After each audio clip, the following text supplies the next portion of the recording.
All right, I'll say greetings to you, this day of your time as you create time to exist. How are you? Is anyone alive? Feel free to respond. How are you? We'll have to do. Allow me to begin this particular interaction with what you call the subject of what you call transformation, being apropos to this conference. Understand, as has been discussed many times and in many forms, that you are as individuals and you are as a society, though perhaps as a society it is less noticeable at this point, transforming. You are doing so according to perfect timing, to various tendencies in timing in the history of your society. You are, in that sense, generally going to experience several phases of transformation. Now, any of this is quite arbitrary, and it is not so much, as you say, etched in stone. However, there is a particular description that I can provide to assist you in many ways to, in that sense, accelerate your transformation. For many individuals seem to imply that they would desire this. Therefore, I will comply in this way. When at first you begin to even have the notion of personal transformation, perhaps you can, in that sense, understand this stage of transformation to be the awakening. For in that sense, you live your life in a particular way, generally what you call taking many things for granted, generally in that way, thinking that this is the only reality and that that is the way things are. And perhaps one day, through some means, through some particular avenue, you begin to entertain the notion, perhaps there's something else. Perhaps I can experience the life that I desire. And this would be an awakening of sorts. For perhaps you understand many times when you are, as you say, dreaming at night, you will recognize within the dream, I am dreaming. You generally refer to this as lucid dreaming. But all dreams are another type of physical reality, another type of experience within you that perhaps has slightly different rules from this waking dream. So perhaps you can say the awakening would correspond to becoming, perhaps at first fleetingly, lucid in this waking dream. But the idea is you do begin to recognize that if you are not willing to accept that you completely create your own reality, perhaps you begin to entertain the idea that you may have some effect upon it. Now, I will tell you in no uncertain terms from personal experience that you do 100% create your own reality. And there may be things within it that you do not at this point create yourself to understand, but part of, in that sense, accelerating your transformation is the willingness in and of itself to become more conscious. And this we will discuss also. Allow me to begin in the, shall I say, subject of awakening, to define yourselves as beings, to define your exploration a bit more, shall I say, accurately than perhaps you have chosen to do to this point. I will say, ultimately speaking, you are infinite, multidimensional, and eternal beings. But what you are now exploring is being physical, incarnate in that sense, and in that sense, finite reality. So infinity, eternalness, and to some degree, multidimensional nature may not immediately make that much sense to you. Again, though infinity contains the idea of being finite and understands it, by nature, becoming finite will give you a focus, and that focus, shall I say, does not predispose you toward being able to comprehend infinity. So that will remain, perhaps you can say, a notion within you. But you are infinite beings in your pristine state, what you would call from your higher self, your soul, whatever you wish to call it, is eternal and infinite. You do explore within this infinity, however, finite beingness. And that is perhaps one of the definitions of what you are as physical beings. Within the finite expression, you explore what you call timeline, the creation of space and the corresponding experience of moving across it in what you call increments of time, which truly are a creation. Sometimes you entertain the notion that time is an illusion, and perhaps in that sense you may understand that you create time, but while you are creating it, it seems quite real, so we will not debate that. However, you may understand that you are finite beings within an infinite consciousness. What allows you to establish this focus, what allows you to experience your finite nature, is a particular breakdown of your infinite consciousness or knowingness. We sometimes speak of this as occurring in what you call a three-sided prism, and it breaks down in the following way. You are, again, infinite, all-knowing consciousness. In order to experience finite reality, you go through several gradations, if you will. The first one would be belief systems, expressing belief systems. Truly, since you are infinite, you contain all beliefs. Infinite means no outside. There is no outside. There is no inside. You are everything. So it is not that you have one belief and do not have another and have to get rid of the one you do not like and get a new one. That is not accurate. And looking at it that way gives you, shall I say, the necessity for much effort in order to transform the belief you are expressing. Because not only do you have to get rid of something, but you must get something else. So looking at it that way necessitates the creation of process in order to transform the belief you are expressing. Because you are infinite, again I say, you contain all beliefs. When I speak of the side of the prism that corresponds to belief systems, I refer to the one you are expressing in your life. Therefore, the first side is belief systems. This is the first breakdown from the infinity, from everything. It allows you to focus in. You have the saying, I am, and that is your, shall I say, infinite nature. More accurately, I is your infinite nature, but I am is the first separation where you can reflect back upon who you are. When you say, I am, and then fill in the blank, you are expressing a belief system. So it becomes that much more focused, that much more finite. However, conveniently you have done so with, again, an entire system. The second side of the prism being emotion, or feelings, as you say. Therefore, whatever belief system you are expressing comes along with an emotion. Sometimes individuals will say, well, I just feel that way. Well, you can create that excuse, but it is not completely accurate. You feel that way because you are expressing a particular belief system always. And I stress this because you can trace back to the belief system that you are expressing by asking yourself, what must I believe to be feeling this? When you believe, then you feel. When you feel, then you think. And that is the third side of the prism. Thought, or thought patterns. Belief, emotion, and thought. From this foundation, you midwife your consciousness into finite creation through what you call action.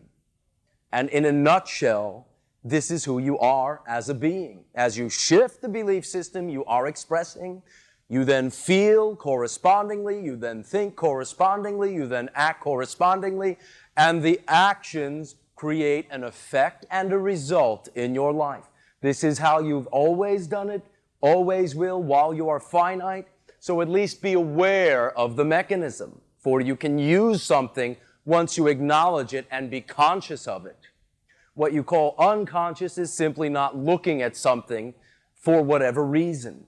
You are truly one whole homogeneous being, containing it all. And when you relegate portions of yourself to particular closets that you create within your thoughts, within your beliefs, within your emotions, then yes, you can experience an unconscious and a subconscious and a superconscious and a this conscious and a that conscious.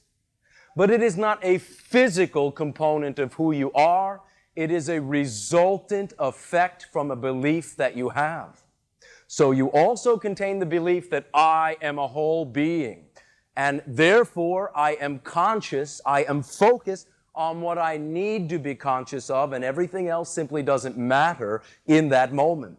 This approach begins you to begin to act, allows you to begin to act in a conscious way. Belief, emotion, thought, and action.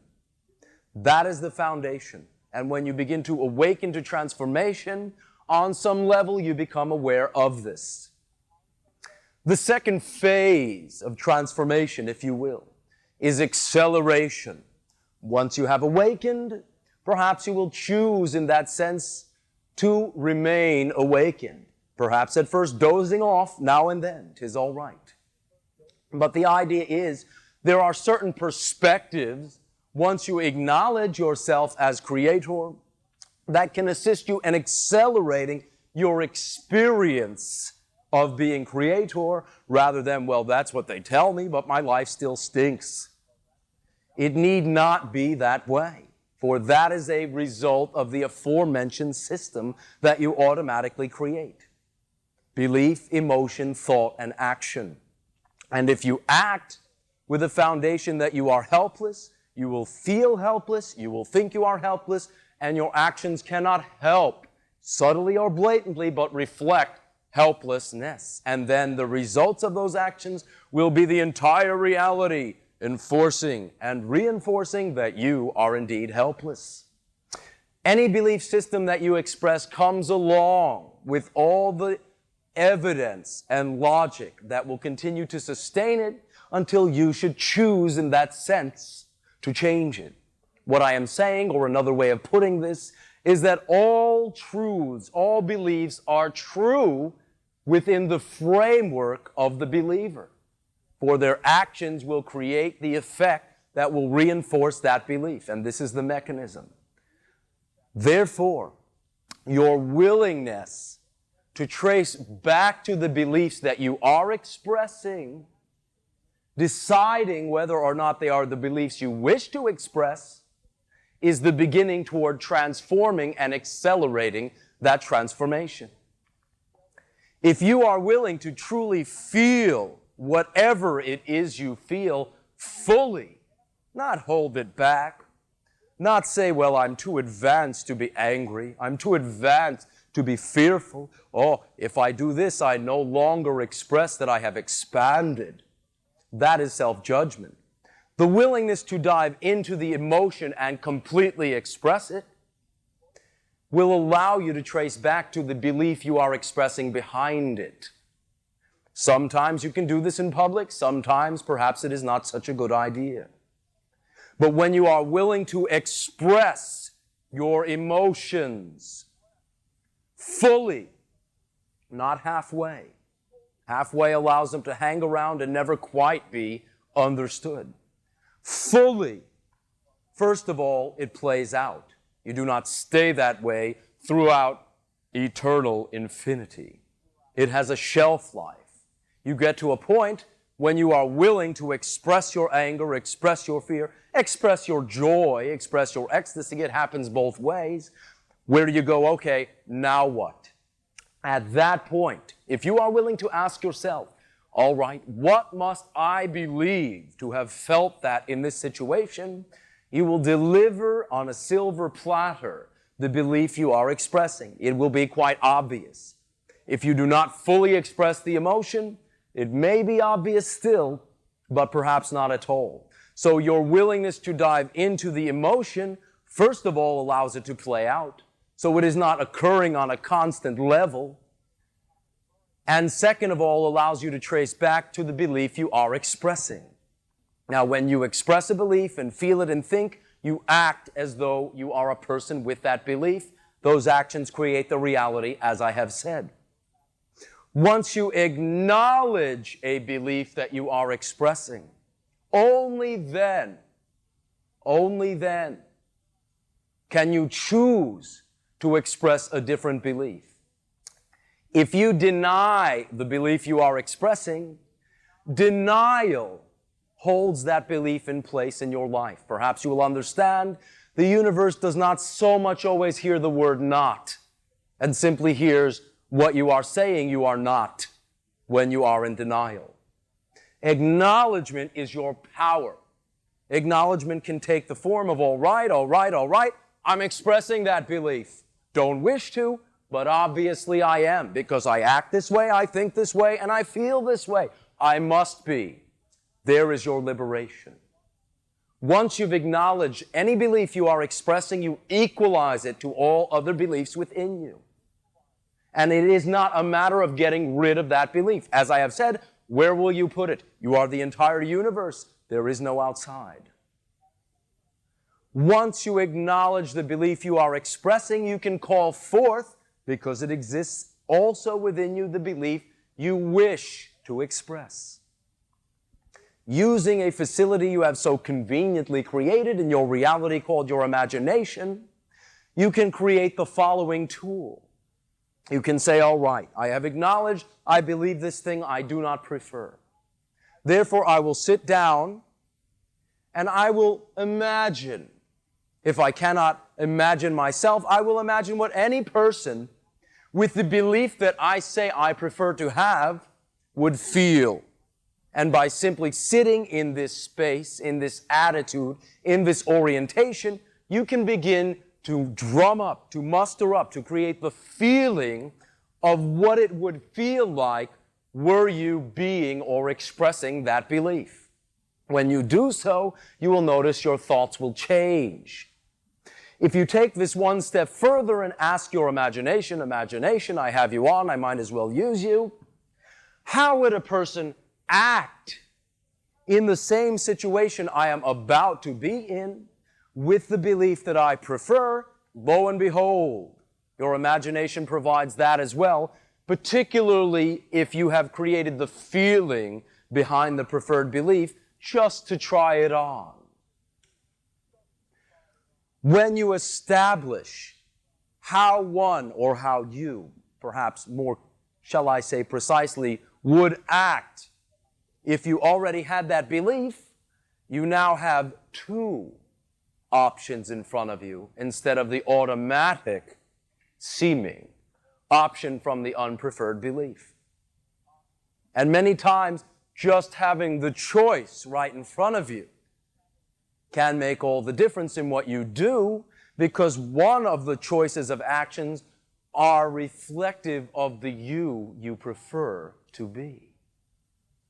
Your willingness to begin to play around with this and understand that any action you take is the result of the aforementioned system of breakdown will allow you to begin to become more conscious of what you have believed, regardless of why you are expressing that unpreferred belief, regardless of any history surrounding it, regardless of any amount of time that you have been expressing it. You may say the past has a hold upon you, but you actually only exist or experience right now. When have you ever not experienced it as right now? It's only ever been that. So when you speak of a past, you recreate a past right now. It's not happening right now, so your only idea of it can be a recreation of it right now, which is a movement within you, which is many times a conscious decision. Understand that the present is not a result experientially of the past. This does not mean you cannot learn from the past. There are many, many, many ways that you can utilize ideas that come up.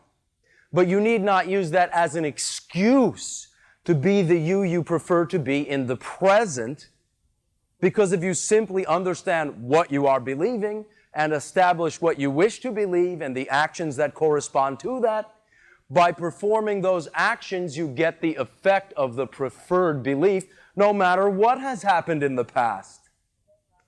Therefore, momentum from the past is an illusion. And in fact, if there were such a thing as momentum from the past, you could never truly transform.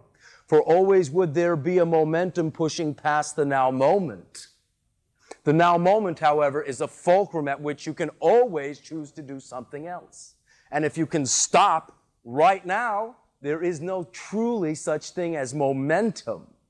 For momentum, by definition, is not the ability to stop right now. I understand that you create the apparency of momentum.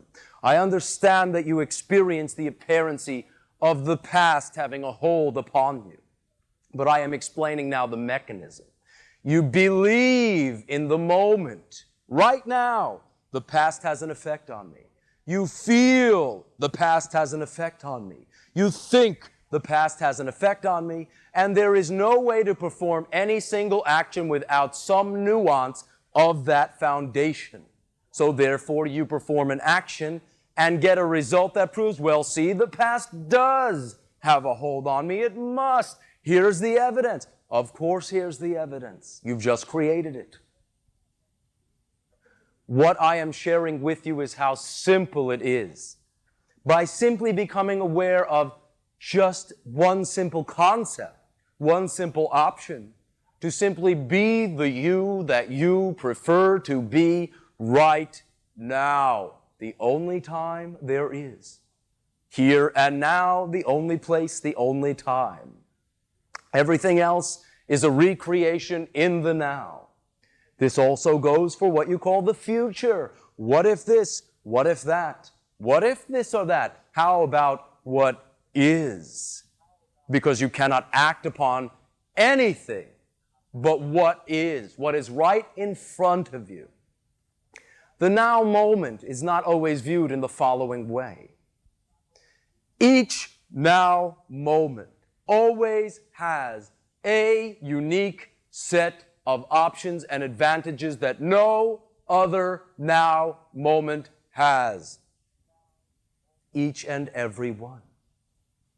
If you spend, so to speak, utilizing your language, a now moment, lamenting about a past, dreading a future, you are not seeing the unique advantage right in front of you. Now, you cannot truly miss anything, for again, you are infinite. It goes nowhere. But perhaps you can say you miss the opportunity in that moment to express your ecstasy. But it is up to you. It will come around again, but you need not continue to do this. Each moment has a unique advantage and opportunity. If something you wish to do, desire to do, is not available, and you cannot act upon it, this does not mean you need to use that as evidence that you don't get it. One of the beliefs you can express is you get what you want. Now, obviously, you've also learned that you can express the belief, I don't get what I want, or I sometimes get what I want, or 50-50, so I can keep a balance and not get too egotistical or whatever. But you can also express the belief completely, I get what I want. When you begin to understand this, if something is not available in a moment, you maintain it as a clear intention. Once you have established this, all right, I can't do anything about this, but I intend to do it. Nothing will stop me. Push it aside. Because when you do, you remove the obscurity of the vision that you create yourself to have and allow yourself to once again see what is available right now in front of you. By maintaining the clear intention, you allow your consciousness to position yourself through timing, since you do create time, to, in that sense, also experience the thing you wish to experience that is not available. But if you cannot do anything about it, each moment that you spend lamenting that you cannot is a moment that you could be diving into something else. And when you dive into something else, that yields a result that would not have been there if you were sitting around lamenting. That result gives new opportunities and new choices. And so therefore, transformation can be as simple as your willingness to act in the moment and maintain clear intention of anything that is not available in that moment. These ideas can assist you in accelerating your transformation. Now understand, in each given moment you label or you define what is occurring within that moment. There may be effects of not following the thing or the person that you know yourself to be that may seem in a moment to be negative inherently. But nothing is truly inherently negative or positive. Each situation and each moment contains the potential for both. The label you give it sets up the belief you have about it, and then the emotion, thought, and action and result. So if you label something, oh, that's very negative, and you act that way, ultimately, yes, it will seem very negative. And then when you act that way, you will have performed another negative action, which perhaps down the line will seem to have a repercussion, and you pepper the soup of your life with, perhaps you can say, unpreferred results. If you are willing, however, to turn this around a bit, you may understand that everything is, perhaps you can say for the purposes of using this concept, inherently neutral. If you say, why me? Yes, it may seem negative. But if you wish to look at what is positive in it, not in denial, but simply in understanding that you are the creator and perhaps this is not the one extraneous thing in your creation, you can establish the positive in any situation that you have created from past negative action by simply asking yourself the following question. How is this of service to me exactly the way it is? Then emotions may come up. Feel them. Beliefs may come up. Acknowledge them. And then decide. Decide what it is you wish to do. And every situation that seems negative will begin to transform and no longer have that effect upon you. When you create a situation, you are reflecting something to yourself within your consciousness. If you allow the situation to deliver the message of that reflection, it transforms. If you deny it, if you push it away, it comes around again in another form. So if things seem to repeat, it is no wonder. If you allow anything to be of service to you, by again perhaps allowing you to establish the belief behind it, or however it stands out as being of service to you, you allow the messenger to deliver the message, and it's on its way to another portion of what you consider to be your consciousness that has nothing to do with what you are exploring. Therefore, understanding the neutral inherentness of all situations allows you to assign meanings. Another concept that will be of service is the understanding of what you sometimes refer to as synchronicity. Because you are the reality, everything is one thing within you. Therefore, anything that happens is a part of you and not, again, extraneous, unless you choose to label it that way and create that effect through your actions. Simple recognition that everything fits. Simple recognition that though something may be unexpected, it has its advantage. Simple recognition that coincidence or incidences occurring at the same time that seem unrelated are perfectly natural rather than accidents allows you to generate more of a conscious awareness of this synchronicity in your life. So being aware of synchronicity itself and seeking out how again something is of service to you allows you to begin to see the many splendid and miraculous coincidences that assist in delivering to you in your life the things you say you prefer. So these ideas will accelerate and assist you in accelerating your transformation. Awakening, acceleration, and finally, beingness. This is when perhaps in one way to term it, you have transformed and are the person that you say you prefer to be. And this is where we bring in what you sometimes refer to as purpose. Your purpose in life. Oh, what is my purpose in life? Many of you will ask us in these interactions. Good question, fair question, but one that you need not ask anyone.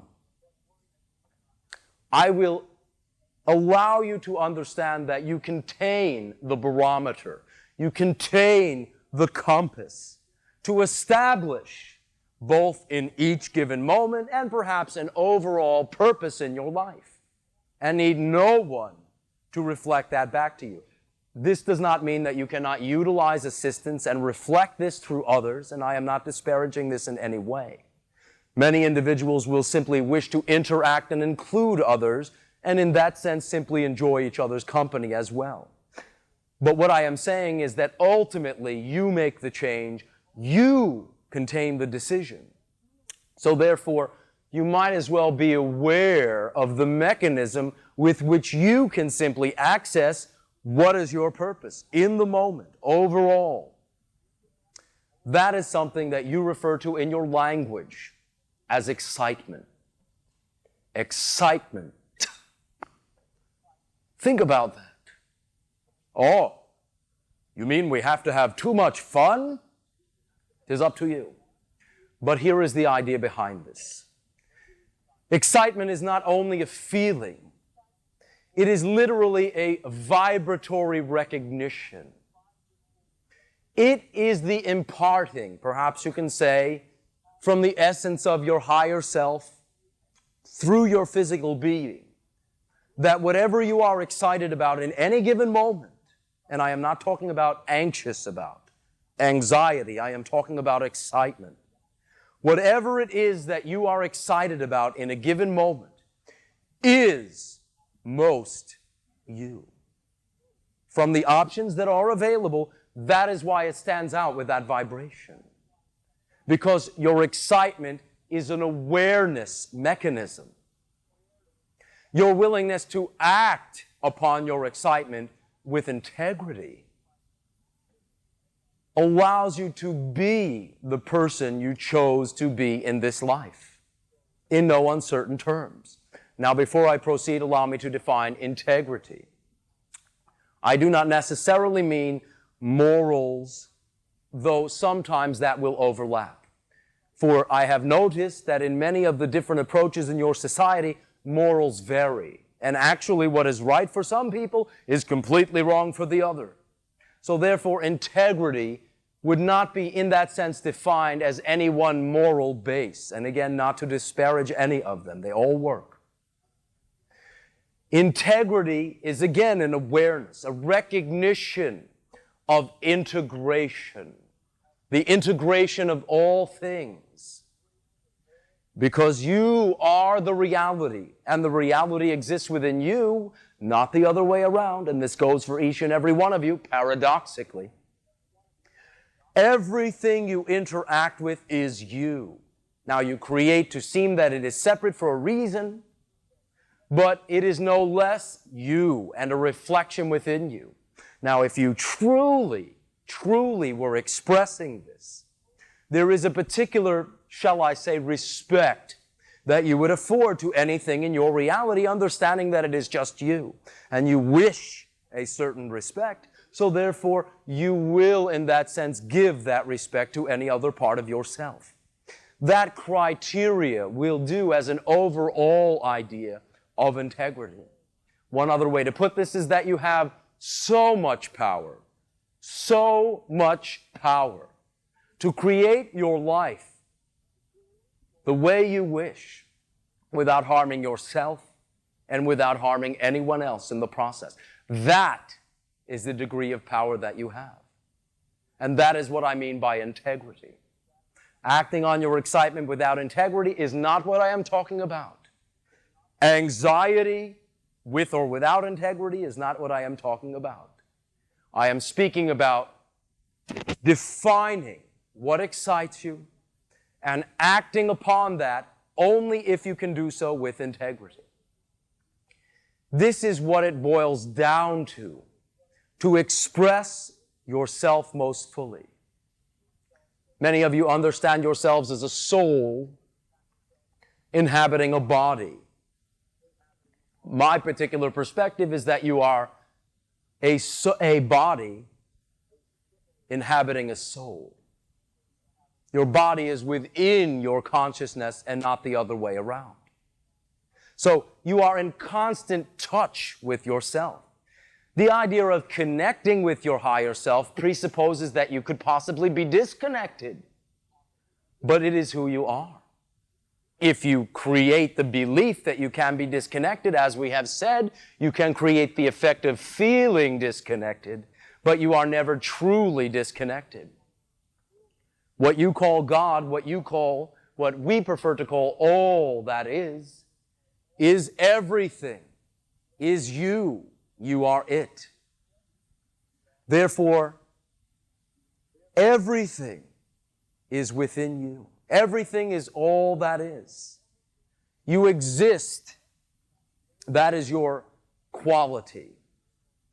And physical reality is an existence within that quality. Therefore, you may understand that your excitement is one way that your higher self makes it quite obvious through your physical self that that thing is most representative of who you chose to be. And believe me when I say, if you wish to, that you have chosen to be here.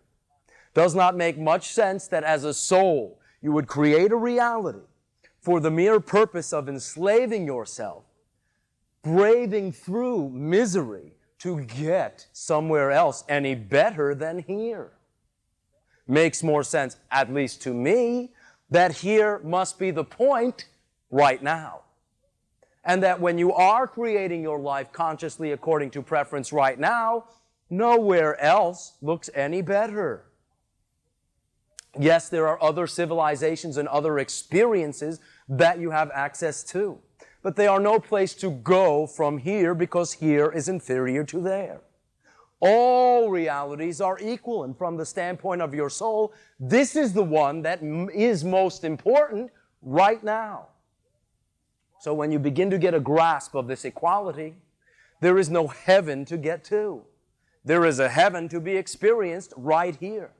I understand that sometimes you choose to experience the other place right here. But that is your choice from this point forward, now that you know that. I thank you for your willingness to share with me, for I learn great things from you and your society. Though I am perhaps, in a sense, a bit more expanded in my approach, in no way is what I am doing any better than what you are doing. What you are doing is as completely valid. What I am doing is as completely valid. No matter how you choose to view me, I will view you as my equal. For I understand this to be the quality of who you are and would look at you as no less. One last idea before we open this up to interaction. Many times individuals will ask, well, why would I choose to be here? What is there about this reality that is unique? Good question. When you are an infinite, all-knowing being, there are certain nuances of experience that are, perhaps this is the only way it will translate, and it is not completely accurate, but understand my, as you say, drift, unavailable to you. If you already know everything, you cannot be surprised. You cannot discover anything. You cannot learn. And you cannot, and you seem to like this one, experience something as if it were the first time. How could you? So one of the fundamental foundational reasons for becoming a finite being with an imposed forgetfulness of your infinite nature is to not so much learn or gather unto yourself, but discover who you already are in the type of experience where there is a freshness and a newness to it the first time. When you are infinite and all-knowing, the first time has no translation. Discovery has no translation. Surprise has no translation. You know where it's all, and you know where it's going and where it's coming, and going and coming are quite arbitrary within infinity, for they are finite ideas. So understand that the joy of discovery is a joy you may relish. And the more forgetfulness you impose, the more this effect is enhanced. Now that you are awakening, you are at an, shall I say, interesting juncture in your so-called journey. For you still have enough forgetfulness to still experience learning, joy, discovery, and surprise, but you have uncovered enough of who you are to begin to consciously live your life according to preference. And this is a unique fulcrum to be at. Enjoy it, if you wish, because it is an option. This is the way my society lives, so I speak from experience. But I do not insist that you believe that I am who I say I am. It is not important to me, and since I am not about to land today, I cannot prove it to you empirically. However, you can prove what I am saying to yourself. All that I am offering to you is an alternative perspective, not something you should be doing, because I do not believe you are doing anything wrong. I see that some of you create an unhappiness and are longing to perhaps transform it, so I provide an alternative, not the alternative. There is no one the way. There is no one the alternative. That would make reality sort of boring. There are many, many options, and I simply offer the one that works for me, works for our society, and can, it has been reality tested, work in your society. You are already creating according to the aforementioned process. So therefore, simply becoming conscious and simply in that sense, allowing for your desire and your excitement to become, shall I say, your central point of focus. When you express that excitement with integrity, you are of service to yourself, but also to others. And you are expressing not only unconditional self-love, but unconditional love of others as well. By validating someone's reality, you express unconditional love to them. You can validate someone's reality without condoning it. Validating it is simply saying, yes, you have the right and reason to be whoever it is you wish to be. Condoning it is acting the same way. So if you simply be who you are, you can validate without condoning. And this is an expanded point of view because remember, even they exist within you. And you cannot, in that sense, experience complete expansion and forsake parts of you as well. In consideration for your gift to me of allowing me to interact with you, I send you my unconditional love. For your willingness to act as ambassadors for your civilization, I thank you. And I now ask you how we may be of mutual service to each other through what you call, or what I call, the sharing. Sharing. All right, will you, as you say, step up to the microphone so that all may hear the gift you have to share?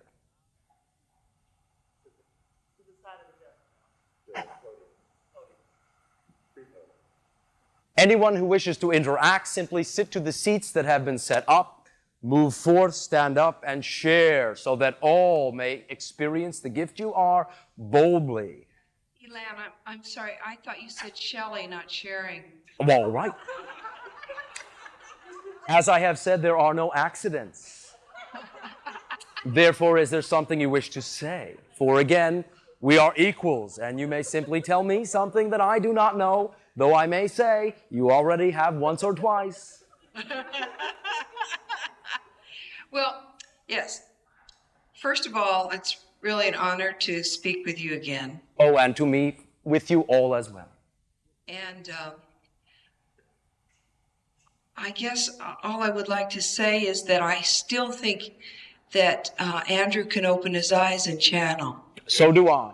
I have told them this many times. And I just wonder if it makes a difference if you open your eyes or close your eyes in the channeling process. Well, a difference, but not a difference in quality. Simply a difference in the type of experience. In other words, not one is better than the other, simply different. So I have heard of a university study done at Stanford with channels, and they have been exploring the different phases of channeling. And they say that the fifth process of channeling is a conscious channeling, where there is no difference between your waking and altered state.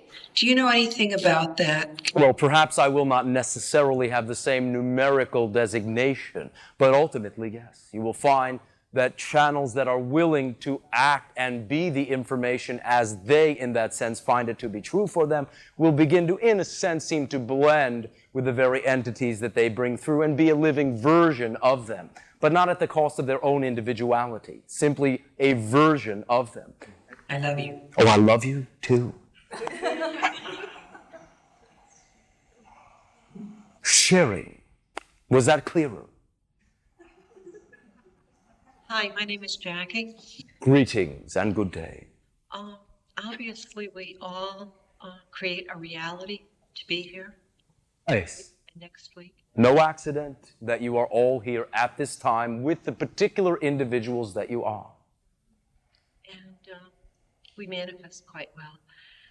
But what happens when there are other people in your life that you have to deal with, that you have to take care of, that you are in partnerships with, or in business partnerships or romantic partnerships, and that they're not going in the same path that you are? And how do you deal with that? Perhaps you are speaking of what you colloquially refer to as responsibility. Now, I do not mean this in terms of blame. I mean this in terms of your ability to respond as the you prefer to be. Understand, you can only be responsible for yourself. Now, you can be responsible to someone else, but ironically, only by being responsible for yourself. What you are and who you are is your right. This does not mean they need to be as you are. What they are and who they are is their right as well. So your willingness to simply unconditionally love yourself and them, be who you are without insisting that they be who you are, will generally, majorly transform any of these particular dynamics, or again, because you only experience the reality that you are the vibration of, perhaps the nature of the relationship will transform. If that should happen, though, it is only because you will attract another individual who is more representative of who you now choose to be. For understand, many times individuals will attract someone having been quite a different person themselves. Now, I am not saying that this must lead to such a type of separation.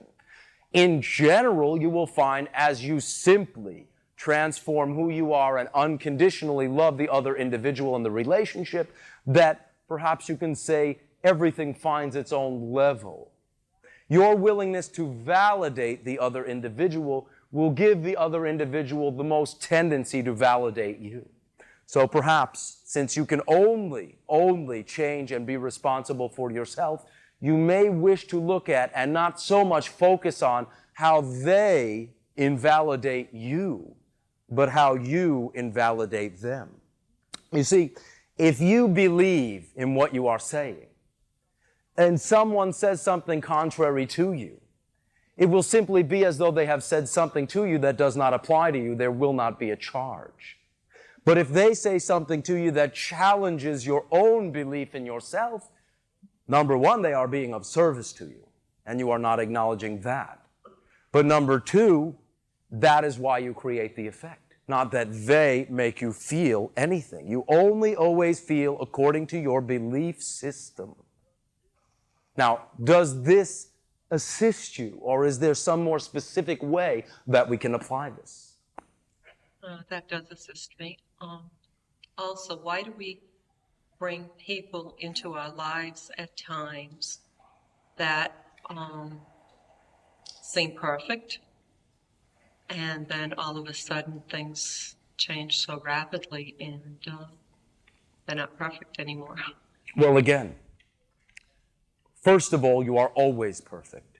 Always a perfect reflection of anything you are choosing to explore. Perfection is not something to be found or gained or grown to, for wherever you are is a perfect reflection of where you are. But as you, in a sense, continue to explore and experience, you may decide to change the definition of what you now wish to express, the new perfection that you wish to express. When I say you create perfectly, I mean it across the board. For even in your society, when you create misery, it's perfect misery. But the idea is that when you change, again, others will either seem to change or seem to gravitate away. However, I also suggest it has something to do with what we have just formally discussed, which has to do with, as you are changing, continuing to unconditionally love and validate those around you.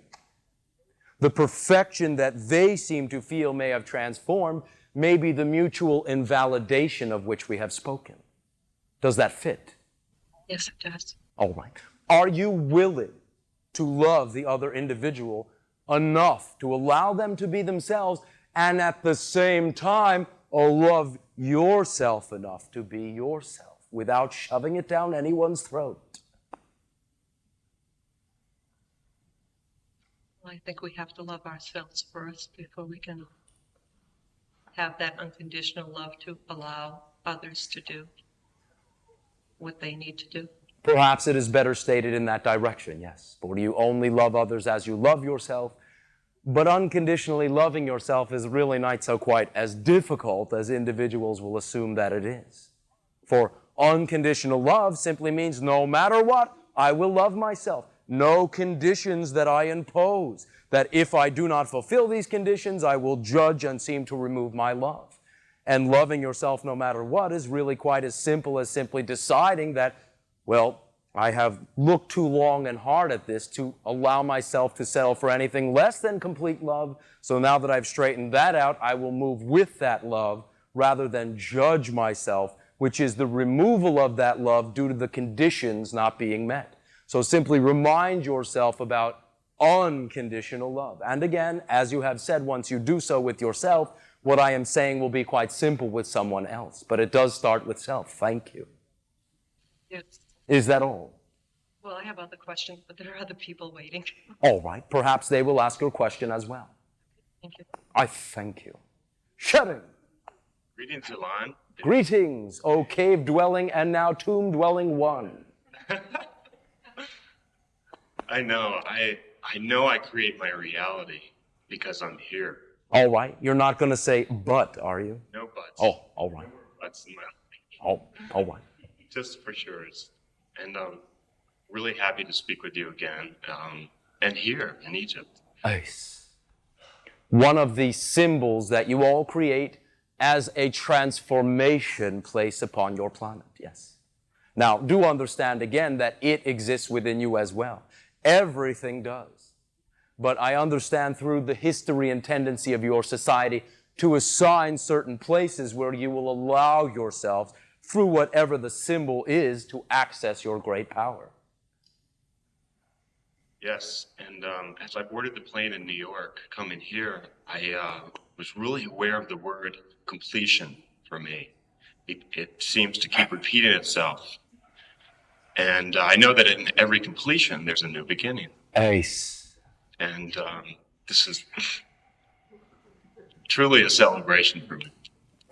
You will find that all individuals that attract themselves to such a scenario as this will experience colloquially what you refer to as some type of rebirth. Individuals may or may not immediately be aware of this, but across the board this will occur. This is because you are willing once again to begin to trust who you are, being here is a reflection of having followed your excitement with integrity in most cases. Completely. So that was my statement. Oh, thank you. There's so many things to talk about. Pick one. I'm transfixed by the pyramids themselves. All right, then dive into them. If you're going to be transfixed, as you say, go for it. Yes, I don't want to get too much expectation, but I have a certain knowingness. All right, then have expectancy. Something great is going to happen. Rather than rigid expectation, it must be this, this, or that. This will open you up to what is going to happen rather than what you insist must. Yes, so I think that expectancy is going to be when I go to the Great Pyramid and I get to experience that energy. I'm not sure the different energies of the different pyramids that I've seen since I've been here. They're all so different, and I was very attracted to one. The Great Pyramid obviously will be that just centering spot, that last final, I guess maybe true awakening that I will be able to experience on this trip. If you say so, but you do not need to limit yourself so much. Right. It will be a major gateway that you will pass through, but upon leaving it, you bring it with you. It exists within you anyway, though there is a definite apparency that you are within it. However, what you feel and what you derive, not only from just the Great Pyramid, but from the entire experience, goes home with you. And what you have found and had joy from in the experience can be shared. So it goes on and on and on.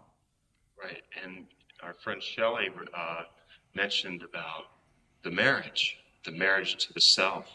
And that seems to be just perfect for me. All right, I now pronounce you and you. You may kiss yourself. I am. Oh, thank you. And I guess just something else keeps coming to mind, and I know that it's of interest to Andrew, is the statement about first ray of light. Just different translations of what pyramid means. I know light in the middle is one, but the first ray of light is another interpretation. One other fire in the middle, for you can in that sense experience this. It is variable, and understand as you create a new one that works for you, that will do. There are many translations within the history of the many languages. But the idea is we will discuss this to some degree inside what you call pyramid. What you say tape will be made and available for all. Okay. And no chance that you will be in the area? Now, who said that? I simply said I would not land. So we should keep our eyes out. Oh, no. You should keep your eyes on your excitement and your life, and if you happen to see me, wave. My love to you, Elan. And to you as well. And for, as you say, the record, because our craft are somewhat different from what you typify as flying saucer, I will simply share with you that they are equilateral and triangular in shape, so therefore you may know, in no uncertain terms should you see that, it is one of us within the course of the next week or so. Do proceed sharing. Hi, Greetings. I'm Glenna. You had mentioned before momentum from the past is an illusion. How do you compare that to what we call karma? Karma is simply balance, period. Now, your definition or your belief system surrounding karma can give it an apparency. One of the apparencies is what you perhaps will refer to as the retribution style of karma, eye for eye, tooth for tooth. That is only one expression of karma. First of all, understand something that they don't tell you. Karma is self-imposed. The balance is natural, is physics, is what you would call one of the only laws of creation, balance. But the style of the creation and experience of that balance is self-imposed. So you can begin to look at what is your belief system about karma, And what are some other, perhaps more creative, perhaps more positive ways that you can establish balance? Now, we sometimes use the following example. Individuals assume in another life they have killed someone, they must be killed in this life. Oh, all right. Not very constructive way to experience balance, obviously. And that is one way to experience it, no question. But the universe itself does not set it up that specifically. It says you will explore balance, period. And then you say, well, I must be killed, I must. Another way, again, with that example is, were you in another life after doing such a thing? To find someone in the act of killing someone else and prevent them, or in that sense, there are various ways to balance it. So if you simply loosen up your definition of karma to understand that balance there will be, and be willing to, when that balance occurs, define it and label it and interpret it as to how it is of service to you. You need not create it in what you call retribution style. You need not call it in a style that will even disrupt your life. Does that make sense? Yes. All right. Do not mean to be too simple. No, it makes complete sense. Could you explain the statement you made to us about it's no accident that we are all here at this particular time with the particular people involved? Yes. Everything exists within you. And you always will attract and experience that which you feel will be most beneficial, again, perhaps from a perspective of your higher self in any given moment. So the fact that you are here is obviously one of the ways in the vibration that you create yourself to be, that you have created to experience specific things not available, quote unquote, elsewhere. This also applies to individuals whom you have never met, many, if not all of which you have very strong past connections to, that you can then experience things which you will not generally experience in your quote unquote day-to-day life. So in one sense, you are all a soul family. In another sense, you are continuing to create in the moment and all have a similar common timing creation. Does that make sense? Yes, it does. Is there a particular reason why we all have come together now, other than There are. explained? How many of you are there? I think of about 100. There are 100 particular reasons. And always will it be that way. Now, there may be an overall common theme, transformation, personal, planetary. But everyone's version of even that will be slightly different. So one of the things you get an opportunity to do is to affirm your reason, and then be fascinated by everyone else's reason, which is no less valid than your own. Some may seem to be completely opposite, and therefore you would act according to your reason, but validate theirs. And when you are not in the process of invalidating others, not that I am saying that you particularly are, you will find joy in their exploration no matter how different it is from your own. Well, look at that. Look at what they're doing. I wouldn't do it, but it's fun to watch someone else. Does that also translate? Yes. I don't have any other questions, and there are other people waiting. Thank you. I thank you. Shitting.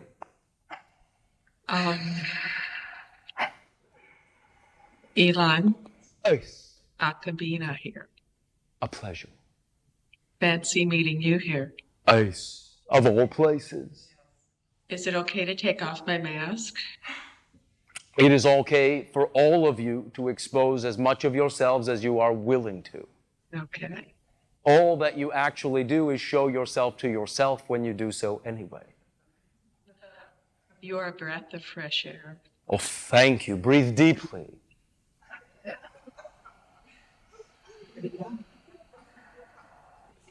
May I make a statement? Yes, please. And this applies to you all as well.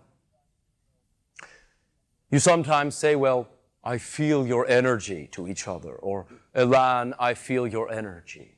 It is quite unique. It is quite special. Very nice. Nice thing to say. Nice thing to feel. However, let us get precise. What you feel is your own energy. Perhaps inspired by particular reflections. But you can only experience something or understand something if you first contain it. So when you revel in another, revel in yourself as well. They are only a reflection, and if you understand them and are inspired by them, you have that component in yourself that you are expressing. Sometimes individuals will say, well, I am envious of that individual because they have something about themselves that I do not have. But the paradox and irony is you would not see that about that individual unless you contained it as well. So they have been of service to you. Now that you know you appreciate that, the appreciation is the same as telling yourself, oh, I have this in me too. I would like to clarify with you a comment that I heard during this conference, that ETs do not have feelings. Well, They come here to feel. That does not seem true to me. you must understand this, or perhaps you will wish to. There are many more civilizations than you are aware of, only a handful of which are in contact with your planet. The ones that I am aware of, except for perhaps one particular group, are also emotional beings. Now, I will only now speak for myself. I am an emotional being. Because my belief and the belief and orientation of my society is positive, my emotional, shall I say, experience is positive. Negative does not quite completely translate to me because it is not something I choose to experience. This is one of the reasons that we will relate to certain human beings, actually in many ways live human lives, to be able to get enough sense of what it is that you are exploring to translate the things that work for us into your language, into your nomenclature. But from my perspective, we are very emotional. So again, it would depend on whom you are speaking of. I understand. There are societies, and again, one in particular that interacts with your society, which does not so much come here to get your emotions, but come here in that sense to explore the possibility of reinstilling emotion for, shall I say, survival. Well, I say welcome, and thank you for being here. And to you for being there. Next sharing. Hi, Greetings and good day.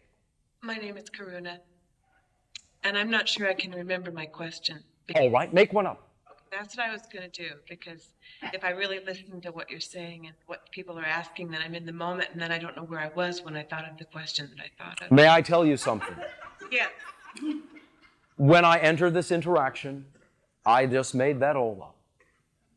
I never know what I am going to say. The channel does not either. But I know one thing. Whatever it is will be perfect. All right.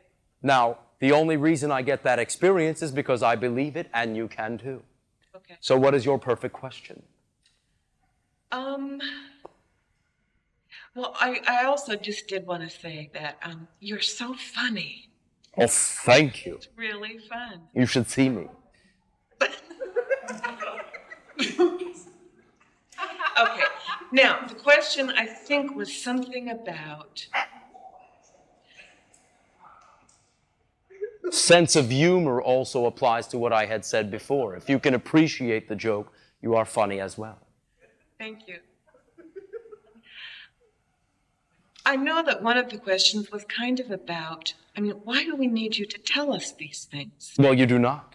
And I do not come here because you need me. I come here because I enjoy this, and I assume you will as well. Except that we do need you. We are listening avidly because we feel stuck and we are sick of it. But from what I have just explained, does it not become a little bit more obvious that more of this is you than you have chosen to acknowledge? And now that you know that, it is difficult to unlearn. Yeah. So do you still feel such a need? I feel that your speaking has been helpful. All right. Can we now interact in simply the joy of each other's company without the sense of need? That would be cool too. Then let's do so, and you have just transformed. Give her a hand. Now, also understand you are applauding yourselves. Well, whatever the reason for it, thank you. Thank you as well. So, like, how do you are not as self-buried then, say, in belief, in limiting beliefs? Like, have you ever been in that place? I have in that sense because I still create myself as a being, much as yourself, with a quote-unquote past. Though my experience of time is far different from yours now, still will have created what you refer to, and it is not a precise designation from an infinite standpoint, reincarnation. So I have lived the thousands, and in fact infinite, but do not wish to get too complicated or overwhelm you, number of lives that we all lead, and some of that exploration has been what you call certain aspects of what you would call limitation. I have led one life upon your planet.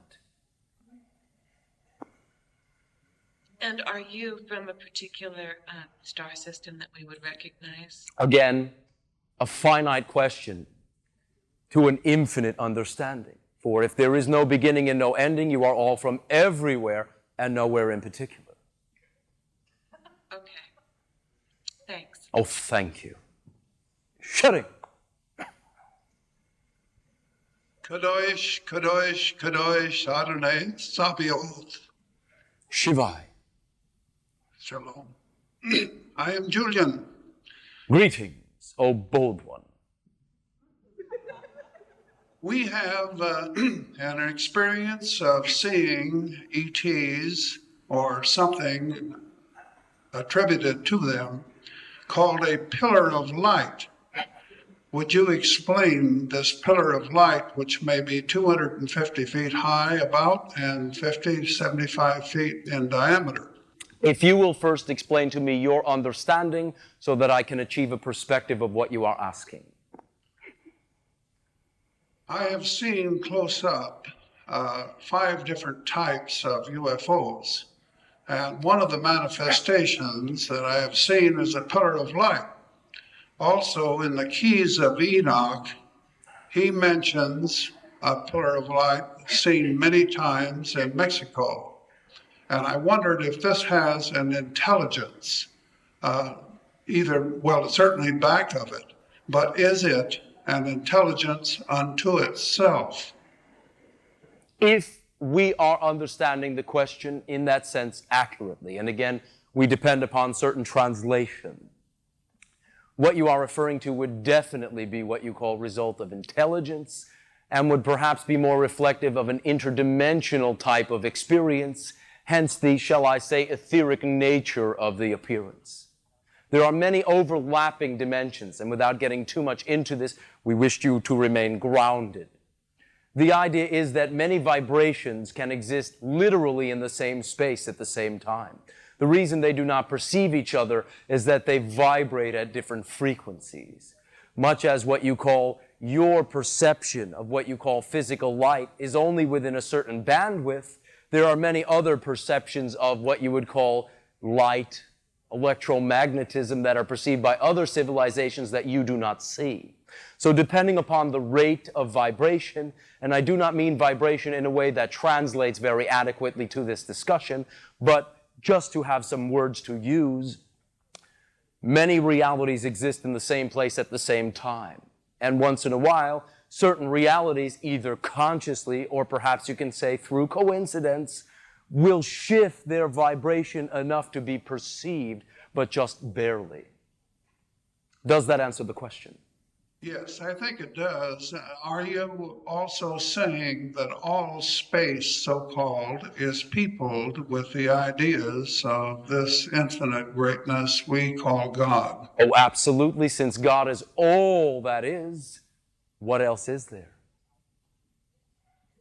There is no outside. Even what you call your physical universe is infinite, though scientists are very disturbed by this, having a very finite analytical point of view.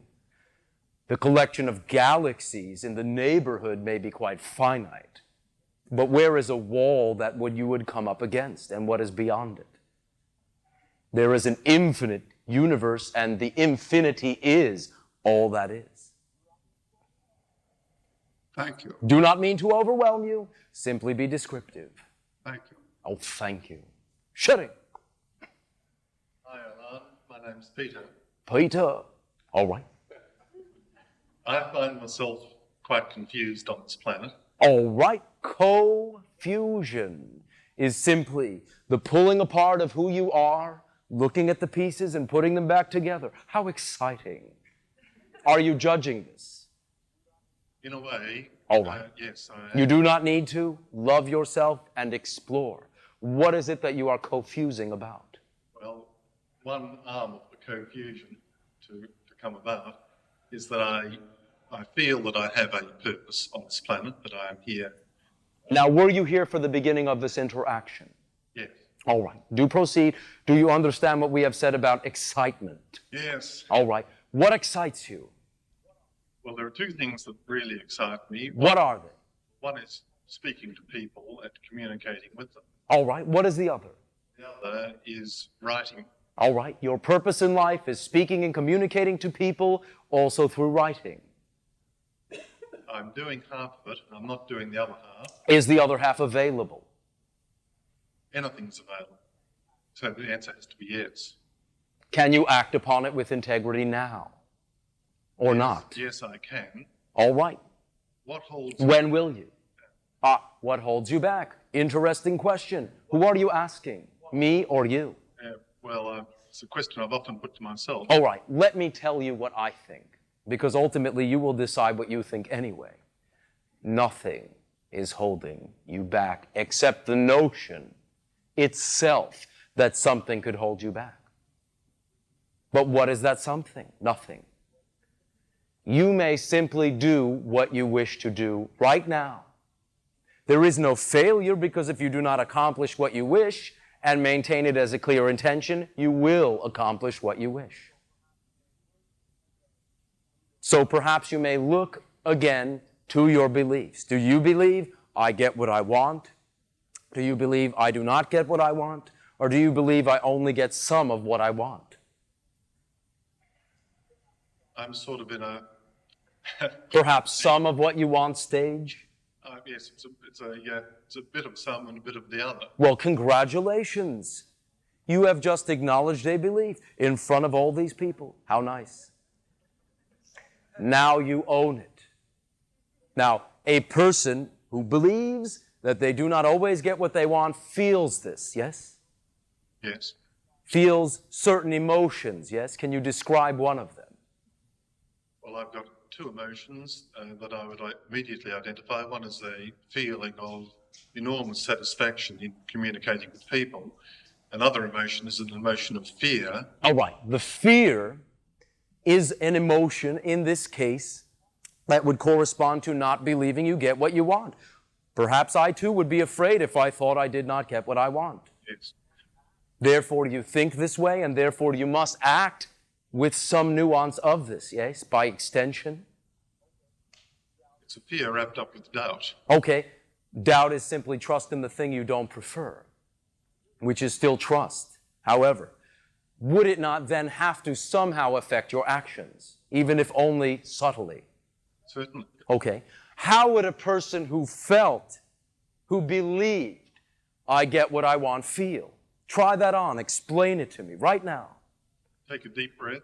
If you throw out wish. his chest and step forward boldly. All right. How does that feel to you now? Fantastic. Describe it.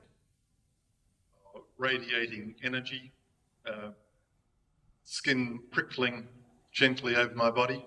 All right. Feeling confident and strong. Are you thinking positive thoughts? Yes. All right. How would you act? To act on that, I would leave the job I'm doing and start writing. All right. Because you are running from the job, or because you are walking toward being who you are? The latter. All right. Towards being who I am. Now, let me share with you a secret. Perhaps you can say, I played a little trick on you. In order to describe to me how it feels, you have to have been it in that moment. Yes. It is not that you made believe because, well, you did. You make yourself believe it. And then when you believed it, you felt it. But it is not pretend. It is real. And as simple as it was for this individual to do this, without perhaps knowing what he was doing, because you seem to like to operate that way sometimes. You were it. Now, you can continue to be it by simply asking yourself in any situation, all right, I see what I'm about to do. I feel the fear that is a reflection that I do not believe that I get what I want. What would I do right now, and plug in the specific circumstances, if I was expressing the me who gets what I want? You'll get a different answer. And then if you do that thing, you cannot help but get a different result, yes? Yes. Does that answer your question and assist you to live your life in a way that you prefer effortlessly? Yes, it does. The nagging problem is this question of feeling of responsibility. That is that I could stop doing this job today, job A. I could go and do writing tomorrow. Can you do so, as you say, with integrity, given the situation? Yes, and the hesitancy in my voice is that simply to write would be a proper thing for me, whether there was any income coming in. All right, knew you were getting to that. It comes back to that problem. I assume your job is something you no longer prefer, yes? That is right. And it has supported you, yes? And others. Why would something that is more reflective of who you choose to be support you any less than something support you that is reflective of who you do not choose to be? Well, only about a doubt as to my talent. Be of as good a writer as I am doing this other thing. Doubt again. All right. That's right. What is doubt? Doubt's a lack of self-value. All right. Perhaps lack of trust. Lack of trust. Caught him. Doubt is not a lack of trust. There is no such thing as a lack of trust. And saying, I have a lack of faith, I have a lack of trust, puts a lot of pressure on you to need to go get some. Doubt is an infinite trust, is an unswerving trust in the thing you don't prefer. Absorb that. Now that you know where you put your trust, it's just a matter of pushing it over, not mustering anything up. If you doubt it, you are trusting in the opposite. Acknowledge what you are believing. It is all right, and in the only way that you can change it. Is this sinking in? Yes, it is. Is it of service? Great service, and I'm very grateful. Is it simple? It is. Is it exciting? Yes, it is. Then I have communicated to you. I thank you. Thank you. Shutting. Hi, Lan, I'm Jill. This afternoon when we were in Shelley's workshop, I was interacting with Andrew, and we were asked to share that experience afterwards. One moment. Were you speaking to me? Yes, we're going to have to wrap up shortly at 4:30. All right. This could be a very quick answer. One moment. I was going to allow you to proceed in your entirety and simply say, for now, this will be the last sharing. I thank you all. Do proceed. We were asked to share what happened, and Andrew said to go first, and I said, well, I had a sense of, I prefaced it with, I don't know if I went out of body or you did or we both did. And Andrew said, I don't know either. And I said, but I had an awareness of very brilliant gold light that was not necessarily surrounding a person as an aura, as we read rationally, well, I shouldn't say rationally, but read that an aura could be. But this happens to me frequently, and when I wanted to experience it again, I slightly put my eyes out of focus as I was sitting in my seat and other people were talking. And I'm aware of it on everything, walls, everything. What was it? What is it? You are simply, again, in expanding your consciousness, expanding your senses as well. Is it I don't see red, green, purple auras, etc. like that. Well, you see what you, in that sense, to use the term loosely, need to see right now. So simply use it in communicating certain things to individuals and then see what comes up. And if there is a need for it to transform or expand, it will. If there is a need to it to recede because you are growing used to it and matching it, it may do that as well. It is simply up to you in that sense. But if there is something that comes as a communication from it, share it. It is no accident. Oh, thank you. Allow me to simply say to you all that it brings me great joy that your society has transformed to the point where what I would say would make sense. If you did not contain what I am saying, you would see the mouth of the channel moving and hear no words coming out. Anything you understand and again rings with you tells you that you already contain it. Therefore, revel in who you are. Use whatever excuse you need to afford yourself complete unconditional love. And if you wish to follow your excitement with integrity, by all means, have a good time.